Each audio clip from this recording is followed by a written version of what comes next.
Sister locked my sick son in her cold basement during his cousin's birthday party. Now dad is removing her from his trust fund and her husband won't let her near their kid. A few days back, my son attended my nephew's birthday party and that's where everything went wrong.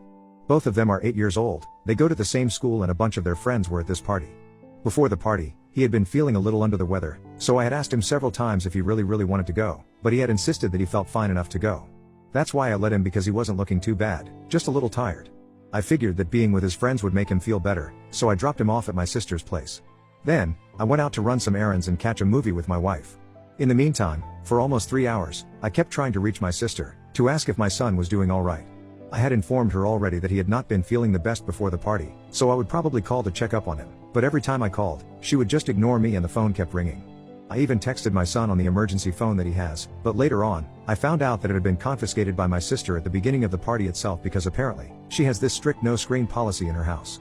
And even when he started feeling very sick and wanted his phone back to call me, she declined. After almost 3 hours, when I was still not able to reach him, my wife and I started feeling a bit iffy about whatever was going on, and since it was getting late, we decided to just drop by and pick him up. When we showed up at the house, people had already started leaving, and when we entered, there were just a few kids left. Surprisingly, our son was not in the living room with the rest of the kids, and when I asked my sister, she started looking very embarrassed all of a sudden. She asked both of us to stay in the living room and she would go get him, but I realized that there was something very fishy going on because why would my son not be in the living room with the rest of the kids? So I followed her, even though she insisted that I should just stay in the living room. But I went after her with my wife, and while we were walking, she started explaining that during the party, my son had apparently started feeling very sick and wanted to call me. But she didn't believe him, she thought that he was just putting it on and seeking attention, because that's what kids do. So when he started insisting and nagging her, she got a bit upset with him and put him in timeout in the basement. Because she thought that he was going to ruin her son's birthday party that she had been planning for weeks, she didn't let him call me and neither did she pick up my calls herself because she was too busy with the party. And until we showed up, she had totally forgotten about him, so that's why she had been looking so uneasy. Naturally, I lost my calm while she explained everything, and I made her rush to the basement so she could open up and we could check on my son. Thankfully, he's alright now, but when we found him, he was sniffling constantly, shivering, and almost on the verge of unconsciousness, and he had even vomited on the floor of the basement a bunch of times. We wasted no time in rushing him to the nearby hospital ER because even if there was nothing seriously wrong with him, we couldn't take that chance. My sister decided to get into her car and drive behind us, leaving her husband in charge of the other guests. We had left through the kitchen door because I didn't have any time for questions, and even though I had asked my sister not to come to the hospital with us since she was the last person that I wanted to see, she still came along. While we were in the waiting area, she constantly kept apologizing to both of us, but we just ignored her. After a while the doctor was checking up on our son, I realized that my dad had shown up in the ER as well along with my brother-in-law. The two of them asked us what was going on. Apparently, my sister hadn't even told them what was happening but had informed her husband that she was in the hospital. After all the guests had left, they showed up, and my sister was about to tell them that everything was fine, but I went ahead full steam and told both of them what exactly had happened. I was very angry, I couldn't care less about how she came off in this incident, and naturally, both my father and her husband were horrified. Apparently, she had lied to all the guests, telling them that my son had left through the kitchen exit and I had picked him up because he was feeling slightly under the weather, but it was nothing serious and nobody had to worry about him. And that seemed like a reasonable explanation, so nobody even suspected anything, because obviously what she had done was extremely crazy and it wouldn't have occurred to anyone. After I told them the truth, my brother-in-law started fighting with her and calling her crazy and all that, but my dad just went quiet for a couple of minutes.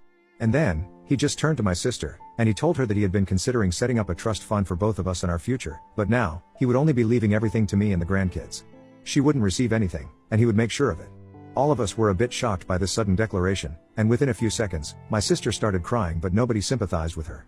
Now, it's been a couple of days, and my son is doing much better but he's still a little traumatized, so we're working on that by spending as much time as we can with him. In the past few days, though, my sister has also been begging me to fix everything and try to talk to our father because she thinks that this is way too harsh of a punishment for what she did. Even her husband is not talking to her right now and is actively keeping their kid away from her. She has apologized at least a gazillion times by now, but I honestly don't care. She already did something horrible and she can't take it back. But in the back of my mind, I also feel a little weird about the fact that my dad has decided to cut her out of the trust fund because originally, he had only named his 2 grandkids and both of us were fine with it. But now, I'm included in it as well, and I'm the new beneficiary and I don't know, it just feels weird and I'm finding it hard to wrap my head around it.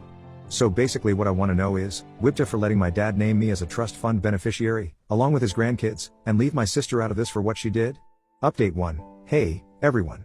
First of all, thank you so much for all the comments. My son is doing perfectly fine now and we are very grateful that so many people seem to care about him. We are also very thankful for all the concern and support that has been shown to us in the comments, it's really sweet of you guys. Anyway, coming to what's been happening recently, I have decided to block my sister. It's been a week since the party now, and I think she should just count herself lucky that we have decided not to pursue any sort of legal action against her or report her for this. Because I think we could very well do that. We just don't need that drama right now. It's going to take a lot of time and money to pursue this, and it's just not worth it. We have been throwing around the idea of reporting her to CPS, but that's only been a recent development. The reason I did not mention it in my previous post was because honestly, we were not even thinking about what to do about her. I was mostly just focused on my son and on the whole trust fund situation. It didn't even occur to me that I might have to report her and stuff, but I think it's a good idea to do that because she has a son herself. She sometimes has other kids over and I really don't think that it's a good idea for her to have that going on right now. It's clear that there's something wrong with her at the moment. I don't know what it is, but normal people don't behave like this.